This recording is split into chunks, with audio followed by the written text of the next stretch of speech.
অনেক সময়ের আগের কথা। একটি ছোট্ট রাজ্য ছিল। সেই রাজ্যের রাজা খুব সুখী ছিলেন। তার কোনো কিছুর অভাব ছিল না। প্রজারাও রাজাকে অনেক সম্মান করত। প্রজারা রাজাকে নিয়ে খুব খুশি ছিল। কিন্তু আজ এমন কিছু ঘটেছিল যার কারণে রাজার ঘুম উড়ে গিয়েছিল। তিনি সারা রাত ঘুমাতে পারেননি। আজ পর্যন্ত এমনটি ঘটেনি।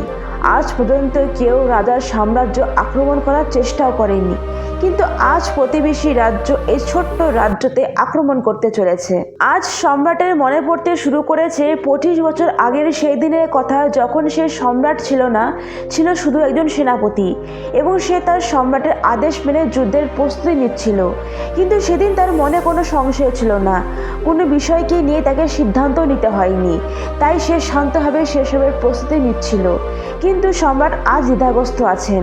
তিনি বুঝতে পারছিলেন না কিভাবে তিনি রাজ্য অন্য কারোর হাতে তুলে দিবেন। যে সাম্রাজ্যের জন্য তিনি দিনরাত পরিশ্রম করেছেন, অনেক ধরনের রাজনীতি রণনীতি করেছেন, এত পরিশ্রম করার পর যখন তিনি সম্রাটের সিংহাসন পেয়েছেন, সেই সিংহাসন এবং সেই রাজ্য অন্য কারোর হাতে কিভাবে তুলে দিবে। সম্রাট কি করবেন বুঝতে পারছিলেন না। তিনি খুব চিন্তিত এবং বিচলিত হয়ে পড়েছিলেন। সম্রাট কিভাবে ধ্যান করতে হয় তা জানতেন। তিনি বারবার ধ্যান করার চেষ্টা করছিলেন, যাতে তিনি শান্ত হতে পারেন, যাতে তার মন শান্ত হতে পারে। তাই তিনি তার বিবেকের কণ্ঠস্বর শুনতে পাওয়ায় তিনি অনেকবার চেষ্টা করেছিলেন, কিন্তু প্রতিবারই তিনি ব্যর্থ হন। তিনি তার মনের কণ্ঠস্বর অর্থাৎ তার বিবেকের কণ্ঠস্বর শুনতে ব্যর্থ হন, যার কারণে তিনি খুব বিচলিত, চিন্তিত এবং অনেক কষ্টে ছিলেন। তিনি বুঝতে পারছিলেন না যে কীভাবে সিদ্ধান্ত নেবেন। তিনি ঠিক করতে পারছিলেন না, এবং তার কাছে খুব কম সময় বাকি ছিল। তার কাছে শুধু আজ রাতের জন্য সময় ছিল। কাল সকালে প্রতিবেশী রাজ্য তাকে আক্রমণ করবে। তিনি যদি শুধুমাত্র নিজের জন্য সিদ্ধান্ত নেন, তাহলে এই সাম্রাজ্য ধ্বংস হবে। তিনি লক্ষ লক্ষ মানুষের জীবন ঝুঁকিতে ফেলতে পারেন, এবং তিনি যদি সমগ্র সাম্রাজ্যের কথা ভাবেন, তাহলে তাকে ওই রাজ্যের সম্রাটের সামনে মাথা নত করতে হবে। এই সাম্রাজ্য তার হাতে তুলে দিতে হবে। দুশ্চিন্তাগ্রস্ত এবং অন্তত চিন্তিত অবস্থায় অবশেষে তিনি তার প্রাসাদের ছাদে পৌঁছালেন, যেখানে ঠান্ডা বাতাস বইছিল। রাত হয়ে গেছে, চারিদিকে শান্ত পরিবেশ। সম্রাট ছাদে পৌঁছে আকাশের দিকে তাকালেন। একটি পাখি নির্ভয়ে উড়ে বেড়াচ্ছে। আকাশ তার আপন মজায়, তাকে থামানোর কেউ ছিল না। পাখি দেখে সম্রাট বুঝলেন, মানুষ যতক্ষণ একা থাকে ততক্ষণ সে সুখী থাকে। সে নিজের মধ্যে হারিয়ে যায়। তাকে কোনো প্রকার দায়ভার বহন করতে হয় না। যে কোনো সিদ্ধান্ত নিতে পারে। কিন্তু দায়িত্ব যখন আমাদের মাথায় পড়ে, তখন একজন মানুষ তার একাকিত্ব, তার মজা, তার স্বাধীনতা হারায়। কারণ তার মাথায় দায়িত্ব থাকে, তাকে দেখতে হয়, তাকে সমস্ত কিছু বুঝতে হয়। অনেক সময় পেরিয়ে গেছে এবং এখন পর্যন্ত সম্রাট কোনো সিদ্ধান্ত নেননি। সম্রাট কোনো উপায় দেখতে না পেয়ে ঘোড়া নিয়ে রওনা হলেন তার গুরুর আশ্রমের দিকে। সম্রাটের গুরু খুব কঠোর ছিলেন। তিনি আগে সম্রাটকে শর্ত করে দিয়েছিলেন যে যতক্ষণ না তুমি এমন কোনো দ্বিধা বা এত বড় সমস্যার সম্মুখীন না হও যে তোমার আমাকে প্রয়োজন, তুমি কখনো এখানে আসবে না। সম্রাট তার ঘোড়া নিয়ে সেখানে আশ্রমে পৌঁছে গেলেন। দেখলেন যে তার গুরু ধ্যানমগ্ন। তিনি তার গুরুর ধ্যান ব্যাঘাত ঘটাতে চাননি। তার গুরুকে ধ্যানরত অবস্থায় দেখে তার মনে আবার একটি দ্বন্দ্ব শুরু হয়। তার একটি মন বলে যে সে যেন গুরুকে ধ্যান থেকে বের করে আনবে, তখন তার দ্বিতীয় মন বলে যে না, গুরুকে ধ্যান থেকে বের করে আনা হলে ঠিক হবে না। গুরু রেগে যাবেন এবং তারপর কি হবে কেউ জানে না। দাঁড়িয়ে দাঁড়িয়ে সে এসব ভাবছিল। দরজায় ততক্ষণ আশ্রম থেকে আওয়াজ এসে এলো, হে মহারাজ, দরজায় দাঁড়িয়ে কি করছেন, ভিতরে আসুন। সম্রাট আশ্রমের ভিতরে গিয়ে গুরুকে প্রণাম করে বললেন, গুরুদেব, আপনি জানেন আমার মনে কি চলছে। আপনিও নিশ্চয় জানেন আমি কেন আজ এখানে এসেছি। চিন্তার কারণে ঘুমাতে পারছি না। আপনি বলুন আমার কি করা উচিত, কিভাবে সিদ্ধান্ত নিতে হবে, কিভাবে আমি আমার বিবেকের কণ্ঠস্বর শুনব যাতে আমি সিদ্ধান্ত নিতে সফল হই। আমি কিভাবে একটি সফল সিদ্ধান্ত নিব এবং কিভাবে আমি আমার সাম্রাজ্যকে রক্ষা করতে পারবো। সম্রাটের কাছ থেকে এই কথা শুনে গুরু হাসতে হাসতে সম্রাটকে বললেন, হে মহারাজ, প্রত্যেক মানুষের দুটি মন থাকে। একটি মন তাকে কোনো কাজ করতে অনুপ্রাণিত করে এবং অন্য মন কোনো কাজ করতে স্থগিত রাখার চেষ্টা করে, সেই কাজ থেকে মুক্তি পাওয়ার চেষ্টা করে। আমরা এই দুই মনের মধ্যে আটকে থাকি। আমরা কোনো একদিকে সিদ্ধান্ত নিতে পারি না, কোনো একদিকে এগোই না। এমন সময় আমাদের মনের প্রশ্ন জাগতে শুরু করে যে আমরা যে সিদ্ধান্ত নিতে যাচ্ছি তা সঠিক কিনা। এই ধরনের পরিস্থিতি সর্বদা আদ্বেগ হয়ে যায় এবং এটি আমাদের সারা জীবন অনুতপ্ত হতে বাধ্য করে। তখন সম্রাট বলেন, গুরুজি, আমিও এটি জানি এবং আমিও এই সন্দেহে আটকে পড়েছি। আমি বুঝতে পারছি না যে আমি কোন পথে যাব, আমি কিভাবে সঠিক সিদ্ধান্ত নেব, কিভাবে আমি আমার বিবেকের উপর আস্থা রাখব। দয়া করে বলুন যাতে আমি সঠিক সিদ্ধান্ত নিতে পারি। দয়া করে আমাকে কিছু পথ দেখান। আমাকে এমন কিছু সঠিক উপায় বলুন যা দিয়ে আমি একটি সফল এবং সঠিক সিদ্ধান্ত নিতে পারি, যাতে আমি সারা জীবন অনুশোচনা না করি। গুরু রাজার কথা শুনে আবার হাসতে লাগলেন এবং রাজাকে বললেন, হে মহারাজ, জীবনের সঠিক বা ভুল এটি আমাদের মনের গঠন, এটি আমাদের মনের মায়া। বাস্তবতা হলো যা কিছু ঘটবে আমাদের এবং আপনার কর্মের কারণে কিছু হবে না, কিছুই পরিবর্তন হবে না।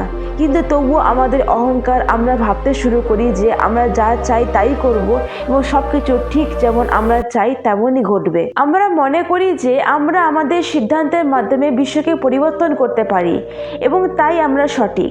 আমরা ভুলের চক্রে আটকে পড়ে থাকি, আমরা কোনো পদক্ষেপে এগোতে পারছি না এবং কোনো সিদ্ধান্ত নিতে অক্ষম। কিন্তু বাস্তবতা হলো সিদ্ধান্তটি কখনো সঠিক বা ভুল হয় না। ধরুন আজ আপনি একটি ভুল সিদ্ধান্ত নিয়েছেন, তবুও এটি ভবিষ্যতে আপনাকে সঠিক শিক্ষা দিবে। যদি আপনি একটি সঠিক সিদ্ধান্ত নেন তবে এটি আপনার জন্য সফল হবে এবং এটি আপনার জন্য পথ খুলে দিবে। তখন সম্রাট সেই গুরুকে বললেন, হে গুরু, আপনি কি বলতে চান? আপনি কি বলছেন যে আমি চিন্তা না করে যে কোনো সিদ্ধান্ত নিতে পারি? এটা কি মূর্খতার প্রমাণ হবে না? আজ আমার উপর লক্ষাধিক মানুষের দায়িত্ব এবং আমি কিভাবে এমন সিদ্ধান্ত নিতে পারি? গুরু হেসে রাজাকে বললেন, হে মহারাজ, আমি যা বলছি তা আপনি বুঝতে পারছেন না। আমি আপনাকে বলছি না যে আপনি সিদ্ধান্ত নেওয়ার আগে চিন্তা করবেন না, বরং আমি বলছি যে আপনি ভালোভাবে চিন্তা করে সিদ্ধান্ত নিন এবং ভাবনা চিন্তা করে সম্পূর্ণ পদক্ষেপ নিন। ভালো করে চিন্তা করে আপনার মন দুটিকে এক জায়গায় সম্মত করুন। আপনি যদি আপনার মন দুটিকে একটি কাজের জন্য এক সিদ্ধান্তে এবং একই দিকে নিয়ে যেতে পারেন, তাহলে সেই সিদ্ধান্তই হবে আপনার আত্মার সিদ্ধান্ত। আপনি অনেক সিদ্ধান্ত নিয়েছেন, এটা নিশ্চয়ই বহুবার অনুভব করেছেন যে আপনার মন কোনো কাজে নিয়োজিত, কিন্তু আপনার বুদ্ধি আপনাকে সমর্থন করছে না। আপনার বুদ্ধি প্রতি মুহূর্তে আপনার বিরোধিতা করছে এবং এমন পরিস্থিতিতে আমাদের মন এবং আমাদের বুদ্ধির মধ্যে যুদ্ধ চলছে। কিন্তু এখানে বোঝার বিষয় হলো যে আপনার মনের মধ্যে যে বিষয়গুলি উদয় হচ্ছে তা আপনাকে সঠিক পথে নিয়ে যেতে চায়, যেখানে আপনার বুদ্ধি সেই পথে যুক্তি দিয়ে পরিষ্কার করতে চায় এবং সমস্ত প্রশ্নের সমাধান করতে চায়। যেমন ধরুন আপনি একটি পাহাড়ে যেতে চান, যেখানে আপনি জানতে পেরেছেন যে সেখানে প্রচুর সোনা আছে, কিন্তু এর জন্য আপনাকে ঘন বনের মধ্যে দিয়ে যেতে হবে। আপনার মন সেখানে যেতে প্রস্তুত, সোনা খুঁজতে চায়, কিন্তু আপনার বুদ্ধি আপনাকে এটি বলে যে এটি খুব বিপজ্জনক। সেখানে অনেক ধরনের বিশাল প্রাণী থাকতে পারে, বিভিন্ন ধরনের বন্যপ্রাণী সেখানে বসবাস করতে পারে, এর মধ্যে দিয়ে যাওয়ার পথে নিরাপদ নয়, সেখানে চোর ডাকাত থাকতে পারে। আমি জানি না পথে আমরা কিছু খাওয়ার পাবো কি না এবং আমাদের জীবনও বিপদে পড়তে পারে। এই সব প্রশ্ন আমাদের বুদ্ধিমত্তার দ্বারা উদ্ভাবন হয়, কিন্তু তার মানে এই নয় যে আপনার বুদ্ধি আপনাকে বাধা দিতে চাইছে, বরং তা হচ্ছে আপনার শর্ত করে দিচ্ছে। আর আপনি আপনার বুদ্ধিমত্তার প্রশ্নের সমাধান না করলে সামনে এগোনোই হবে মূর্খতার প্রমাণ। এমন পথে যাওয়ার আগে আপনাকে আপনার খাদ্য ও পানীয় সামগ্রী এবং তারপর নিরাপত্তার জন্য কিছু অস্ত্র এবং কিছু সৈন্য ব্যবহার করতে হবে। আপনাকে এগুলি সঙ্গে নিয়ে যেতে হবে। যখনই আপনার বুদ্ধি সম্পূর্ণরূপে সন্তুষ্ট হবে এবং আপনি তার সমস্ত প্রশ্নের সমাধান করেছেন, তখনই আপনি এগিয়ে যেতে পারবেন, কারণ এখন আপনার বুদ্ধি সমস্ত প্রশ্নের সমাধান হয়ে গেছে। তবে এমন কিছু মানুষ আছে যারা জানে যে সেই পাহাড়ে গুপ্তধন আছে, কিন্তু তবুও তারা এটা জানে যে পথটা খুব কঠিন, কিন্তু তারা কখনো যাত্রা শুরু করবে না। এটা আলাদা কথা যে সেখানে পৌঁছানোর পর আপনি হয়তো কোনো গুপ্তধন খুঁজে পাচ্ছেন কি না, সেখান থেকে আপনাকে খালি হাতে ফিরতে হবে।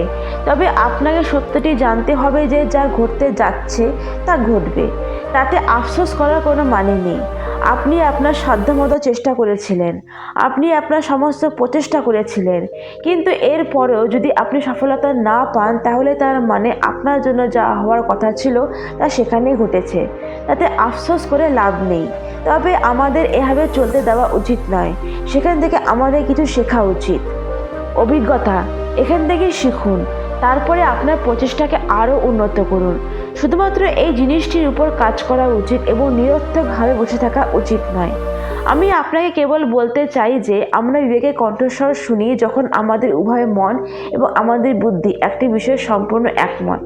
তখন গুরু সম্রাটকে সাবধান করে বলেন, হে মহারাজ, আমার আরেকটি কথা মনে রেখো, যখনই কোনো ক্ষতি হবে তখনই নিজের পিছনে অনুতপ্ত হবে এবং অবশ্যই পিছনে চলে যাবে। তোমার পরাজয় নিয়ে তোমার সবসময় এরকম মনে হবে, আমি যদি কিছু করতাম তাহলে হয়তো আমি সফল হতাম।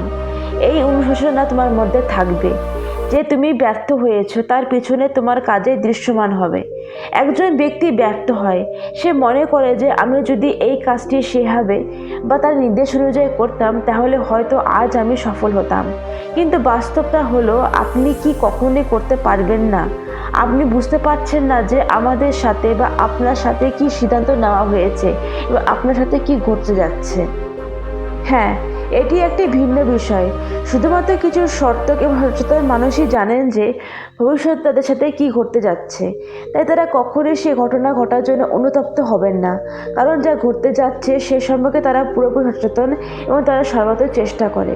তারপরে যা হওয়ার ছিল তা ঘটতে বাধ্য। কেন অনুতপ্ত হবেন? কিন্তু যারা একজন ব্যক্তি নিজের সিদ্ধান্তের উপরে আস্থা রাখেন, সে সবসময় শুধু চিন্তাই করে, সে সবসময় অতীতের বন্ধনে আবদ্ধ থাকে, তখনই থাকে কাঁদতে থাকে, কিন্তু সে তার জীবনে কিছু করতে পারে না। কিন্তু একজন বুদ্ধিমান মানুষ খুব ভালো করে জানেন যে অতীত পরিবর্তন করা যায় না। হ্যাঁ, এটা অবশ্যই শেখা যায়, কিন্তু বসে বসে আফসোস করা বৃথা। কিন্তু বর্তমান সময়ে আমরা সঠিক সিদ্ধান্ত নিতে পারি এবং ভবিষ্যৎ আমাদের হাতে থাকে না। এরপর গুরু সম্রাটকে সেখান থেকে বিদায় দেন, আদেশ দিলেন এবং তিনি আবার ধ্যানমগ্ন হলেন। গুরুর সমস্ত কথা শোনার পর সম্রাট মনে যে দ্বন্দ্ব চলছিল তা সম্পূর্ণভাবে প্রশমিত হলো। তার বুদ্ধি সম্রাটকে একটাই সিদ্ধান্তে রাজি করে দিল, যে তা হলো যে আমরা যুদ্ধ করব। এই সিদ্ধান্ত যখন সম্রাটের মনে উদয় হলো, তখন তার বুদ্ধি তার সামনে নানা ধরনের প্রশ্ন তুলে দিল, যেমন আমাদের সৈন্যবাহিনী খুবই ছোট, আমরা পারবো না, আমরা করব না, তাদের এবং প্রতিবেশী রাষ্ট্রের বিরুদ্ধে দাঁড়াতে সক্ষম হব না, তার বিশাল সৈন্যবাহিনী রয়েছে যা আমাদের নিমিষে শেষ করে দিতে পারে, তাদের কাছে বিভিন্ন ধরনের অস্ত্র রয়েছে এবং যুদ্ধের দক্ষতাও রয়েছে। তারা বুদ্ধিমত্তা তাকে এমন অনেক প্রশ্ন করছিল। সেসব প্রশ্নের উত্তর দিয়ে সম্রাট সিদ্ধান্তে এলেন যে আমরা যুদ্ধ করব। সঠিক কৌশলে সঠিক পথে যুদ্ধ করলে আমরা একটি ছোট্ট সৈন্যবাহিনী দিয়েও তাদের পরাজিত করতে পারি। এরপর সম্রাট শান্তিতে ঘুমিয়ে পড়লেন। সকালে তিনি তার সেনাপতিকে আদেশ দিলেন যে আমরা যুদ্ধ করব, সৈন্য প্রস্তুত করো। সেনাপতি সম্রাটের আদেশ মানলেন। উভয় রাজ্যে প্রচণ্ড পরিমাণে যুদ্ধ হলো। যদিও এই রাজ্যের সৈন্য সংখ্যা খুব কম ছিল, কিন্তু সম্রাটের সঠিক কৌশল এবং সম্রাটের সঠিক নীতি অবশেষে সম্রাটকে যুদ্ধে জয়ী করল। বন্ধুরা, ভিডিওটি ভালো লাগলে চ্যানেলটিকে অবশ্যই সাবস্ক্রাইব করো, লাইক আর শেয়ার করতে ভুলো না। ভিডিওটিকে শেষ পর্যন্ত দেখার জন্য অনেক অনেক ধন্যবাদ।